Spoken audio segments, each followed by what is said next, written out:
Prince, meet my girlfriend Nitu. Oh hi. হাক করাটা একটা সিম্পল ভদ্রতা, আপনি সেটাও বুঝেন না। ভুল। আরে যাদের কোনো ফ্যামিলি ব্যাকগ্রাউন্ড নেই তাদেরকে কি বোঝাবো? কি বললি তুই? Where is this I? একটা আনকালচার্ড খ্যাত মেয়েকে খ্যাত বললাম, কিছু ভুল বললাম? তুই যদি গেস্ট না হইতি তাহলে তোর হাত পা পাইতা তোরে সবাই করে দিত। যা আরিয়ান খানের ছেলে প্রিন্স, আমি যদি মুইতা দেই না এইরকম 4-5টা ভাইয়া এমনি ভাইসা যাইবো। এই আনকালচার মেয়ের জন্য আমাকে ইনসাল্ট করলি, আমি তোকে দেখে নিব। কি বলছিলি তুই? তুই নাবেদ খানার ছেলে? তুই মুহূর্ত দিলে এমন মেয়ে ভাইসা যায়, আজকে তোরে ভাষায় দিবি।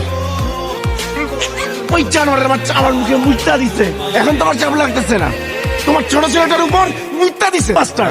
তোর সামনে আমাকে ও যাতা করছে আর তুই কিচ্ছু করিস নাই। মুখে মধ্যে গন্ধ।